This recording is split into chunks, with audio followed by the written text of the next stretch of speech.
Hello, health enthusiasts, and welcome to Rev Up Health, your go-to podcast for all things wellness. I'm Dr. Mark Hechler. And I'm Tandi Hechler. Together, we're here to fuel your health journey with the best of functional medicine and holistic well-being. Each episode will dive deep into topics that matter to your health, bringing you the latest insights, research, and inspiring stories. So whether you're on a quest for vibrant health or just looking for daily health tips, we've got you covered. So let's embark on this journey together and transform the way you live. Hello, and welcome to Rev Up Health Podcast. Today, we are going to be talking about nutrition. And that's such a broad subject, and there are so many different things to touch on around nutrition. And I would say that our theory behind nutrition is that it's an experiment. Every body is different, and so everybody's nutritional needs are going to differ and vary in some way. There are some key things that are the same, but whether it's vegetarian or vegan or keto, like your diet, pick which one you want. I don't know. Nutrition. I hate to say the word diet. We just don't say the word diet, right? We try to stay away from that, but it's more of a broad term, not necessarily what diet you pick. It's more of what nutrition you want for your body. And it depends on how you're going to fuel your body for what you're going to do. So if you got a sedentary lifestyle, you've got to pick things differently than if you have a very active, elite type lifestyle. So, elite activities, that is. Yeah. And we've tried lots of different things, actually. We tried a vegan diet for a while and felt good at first, and then not very long into, we weren't feeling so good. And maybe we weren't doing it. The problem, I think, with the vegan diet is a lot of vegans, true vegans, will probably admit to also, it's hard to get your ample amount of protein. You really got to work really hard at getting protein quantities of any substantial amount to sustain a very physical, active lifestyle.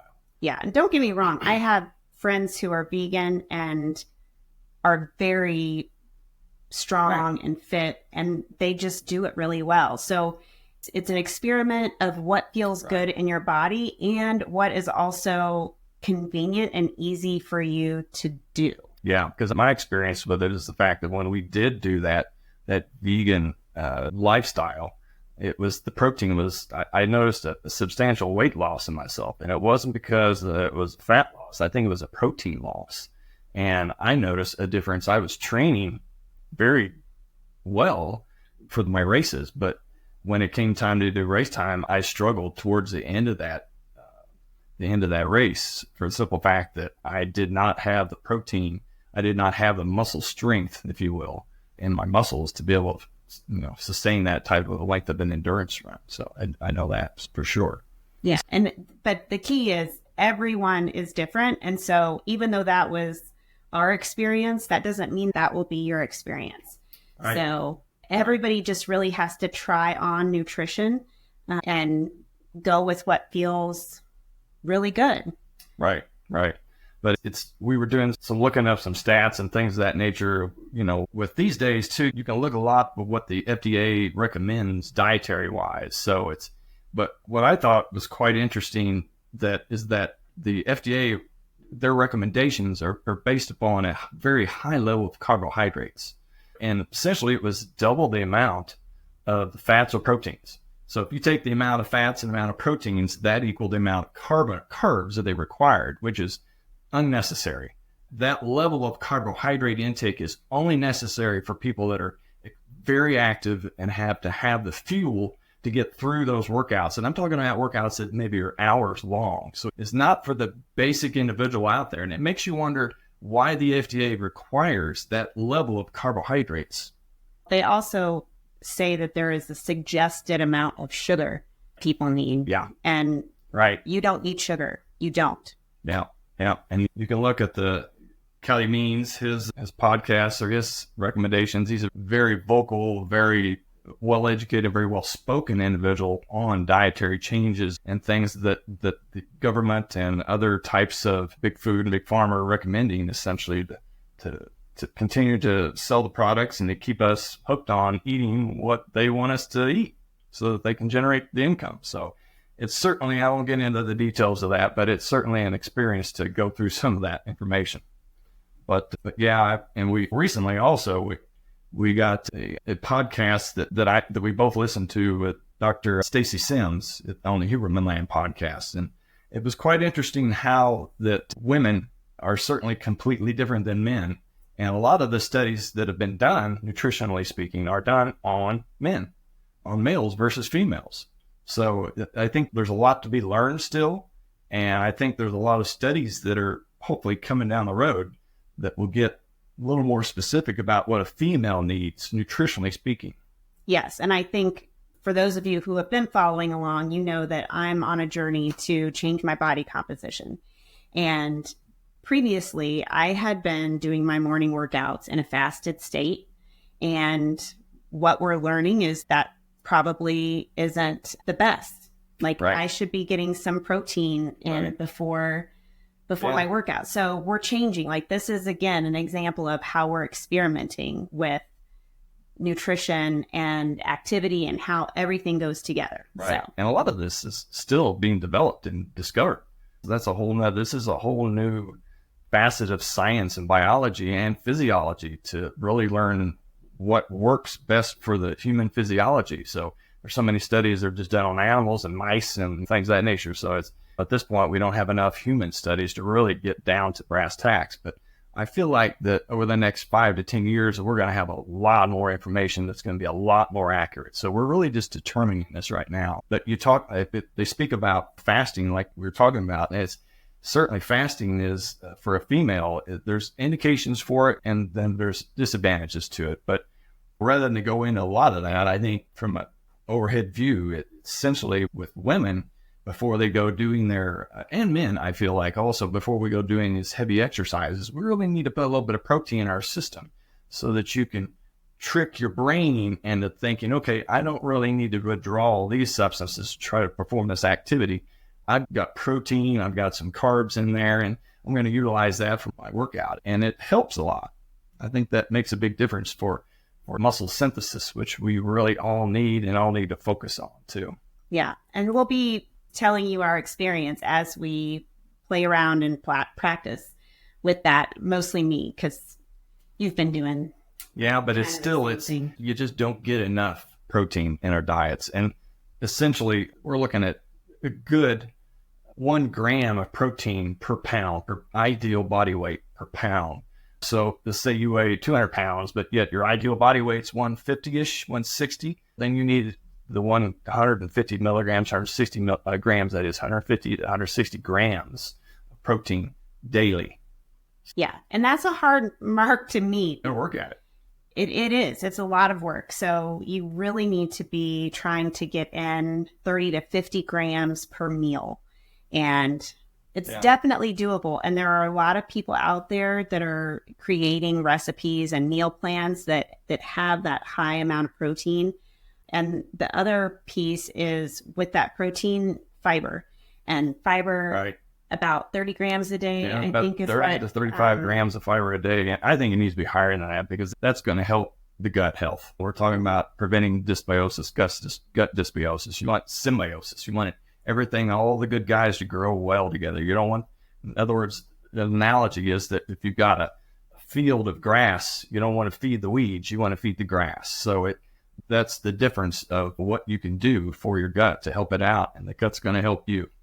Yeah, I think the amount of protein per meal is definitely 30 to 50 grams, and it's not easy to get that. But if you have a good portion of healthy quality meats along with your veggies, you can do that. You can achieve that. But you really need to have that first meal of the day, whether it be breakfast or brunch or lunch, whatever it is for you. That needs to be something up into that 30 to 50 grams of protein. Don't eat oatmeal and expect that you're going to have protein synthesis. It's the best results that you can get to help build muscle are having that 30 plus grams of protein in your first meal. The studies are showing now. So, and as far as fiber goes, some tips and tricks on how to get fiber in your diet would be, sprinkle some nuts or seeds, chia seed, flax seed, sunflower seeds on a salad or just on your meal in general. Basil seeds are really great for you as well. So those are some things that are easy to just top your food with. And nuts and berries are a couple other ways to get some good fiber. Yep. Fruits and vegetables, those cruciferous vegetables do a lot more than just give you fiber too. So there's a lot more benefits there with those downstream that help a lot also. Yes. So another thing is focusing on eating the rainbow. Eat lots of colors in your diet, and that will help to make sure not only that you're getting good fiber, but lots of phytonutrients, which really do a great job of really helps you for the good. Great antioxidants. It helps to clean up the system, if you will, essentially.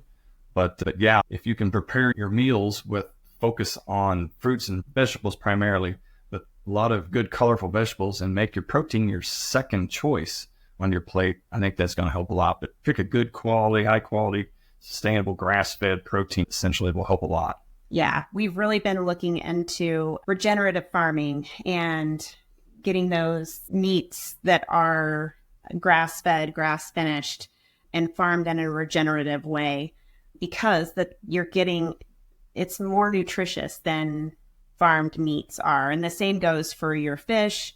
Yeah, farmed fish is not as good as natural wild-caught fish. So it's something to look for, be attentive to. And when you prepare, another way to increase your fiber is to eat things with the skin on, especially the fruits. Leave that skin on there.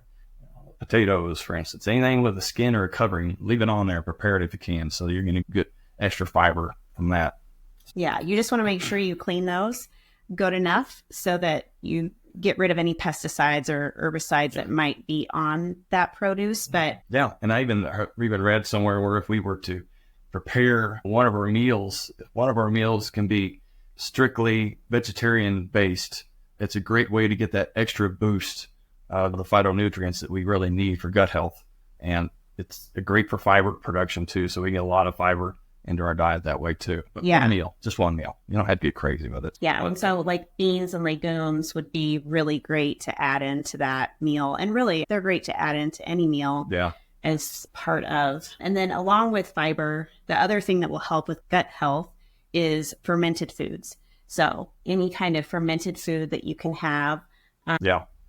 Sauerkraut, kimchi. Yeah. Yeah, those things that's really good. There's also lots of different fermented vegetables that you can have.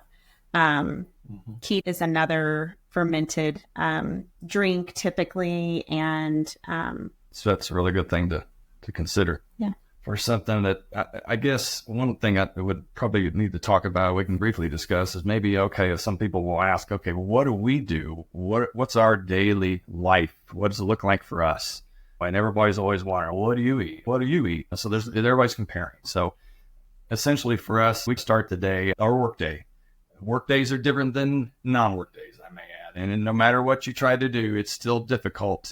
You can get more of a routine on a work day than you can on a non-work day, being a time off, days off, or traveling, things like that. Our weekday work days, if you will, start off with a good protein shake that's supplemented with a lot of stuff. We've got the branched chain amino acids, but leucine, isoleucine, valine. Then we add some AG1 and creatine. So those things are what we throw into our morning shake. And it doesn't have to be huge. I think it's only about maybe a cup and a half of water, roughly, or something like that. Maybe 2 cups. You more than me. But yeah, that type of a mixture first thing. And then at noon, I like to have salad with protein. There again, you're increasing your fiber and you're also keeping your protein levels up where they need to be. And then towards evening, we throw in a good variety, a good portion, helping vegetables of a lot of different varieties and different colors, trying to stay carb friendly and fiber friendly. So we want to watch that and just really maintain a good quality protein too. I think we do a pretty good job trying to keep that protein is not necessarily what the meal is based around, but just in addition to our vegetables. Yeah, I think one thing during the week, the work day, it can be hard for people to come up with ways to have a quick meal ready. The other piece of nutrition is that we also like to stop eating by a certain time so that we can go to bed with an empty stomach. 2 to 4 hours.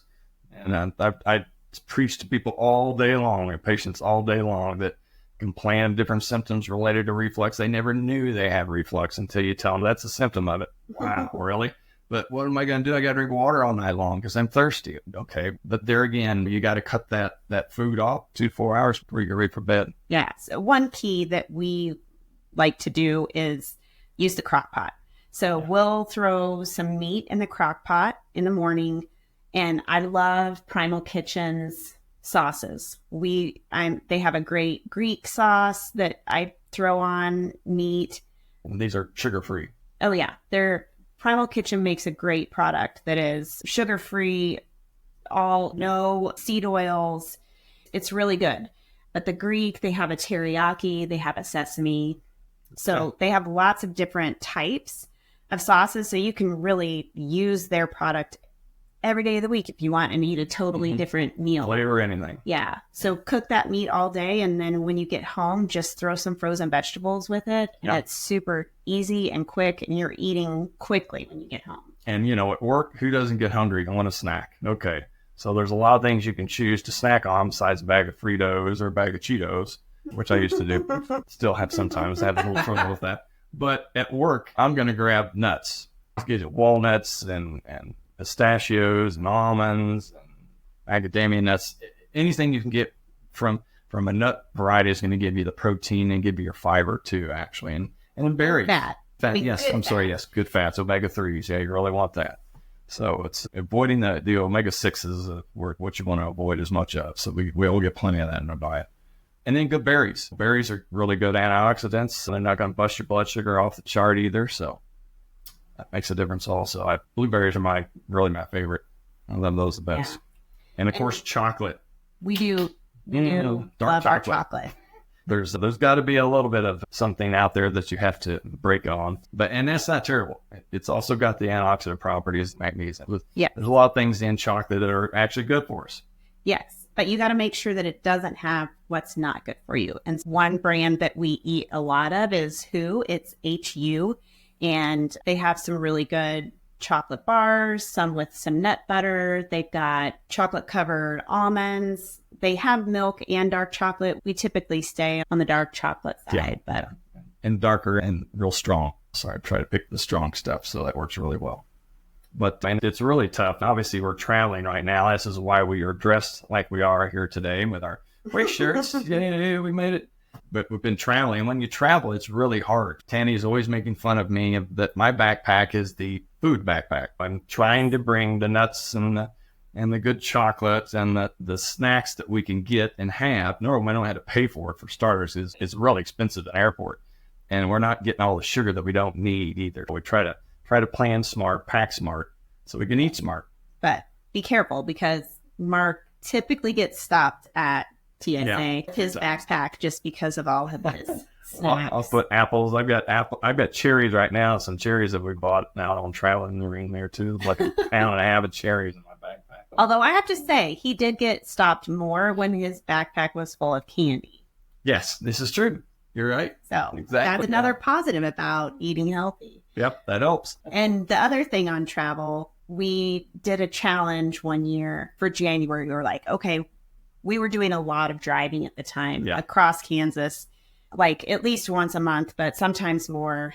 And so we were like, we're not going to eat out for this whole month, which meant that when you were traveling, you couldn't stop and get snacks. And so we had to 14-hour drive. Yeah. So we had to really plan, but we did it. Yeah. And it was doable. Right. It was. Yeah.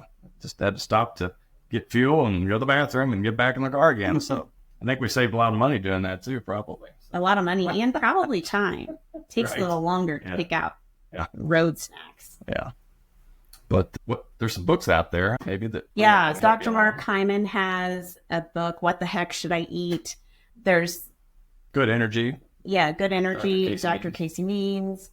So lots of good books that can help just guide you, really. Ultimately, it is about experimenting and seeing how your body feels, because you are going to know. That's really part of what we're trying to help people understand about themselves. There's really a lot that you can know about yourself that you don't need someone else to tell you.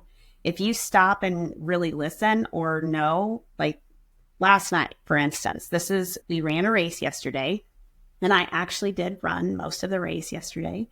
After dinner, we went for dessert, and I got a milkshake, which, it's totally fine. It is totally fine to have a treat. But I can tell you that after said milkshake, I had to stop at a certain point because I was like, you know what? I already am not feeling great.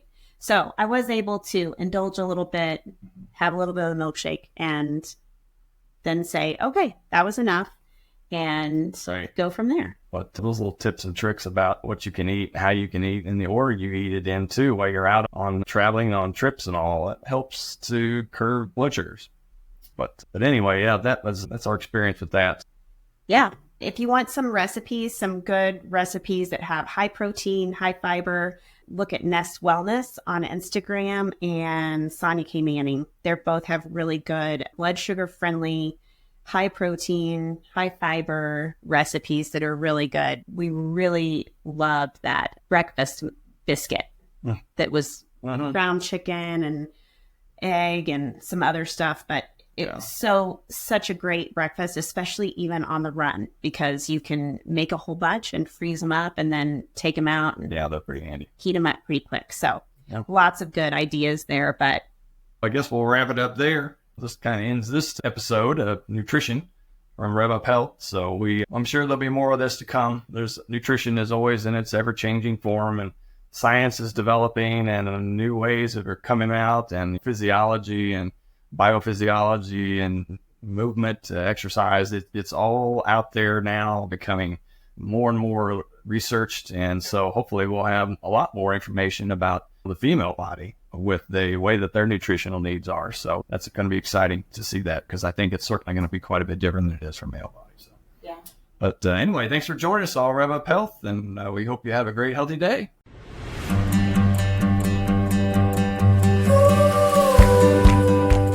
Thank you for tuning in to another episode of Rev Up Health. We hope you're leaving with some valuable insights to supercharge your health journey. Don't forget to follow or subscribe to Rev Up Health wherever you listen to your podcasts. And if you enjoyed today's episode, please leave us a rating and review. Have a topic you want us to explore? Reach out to us on social media channels. We love hearing from our wellness community. Until next time, keep thriving, and remember, your journey to health is a journey to a better you. Stay well, and we'll connect with you again soon. This is Tandi. And this is Dr. Mark, signing off from Rev Up Health. Take care. The information provided in this podcast is for educational purposes only and is not intended as medical advice. The content is designed to support, not replace, the relationship that exists between a patient and their healthcare provider. Always consult with a qualified healthcare professional before making any changes to your healthcare regimen, including diet, exercise, or treatment plans. The views and opinions expressed in this podcast are those of the hosts and guests and do not necessarily reflect the official policy or position of Revelation Health and Wellbeing.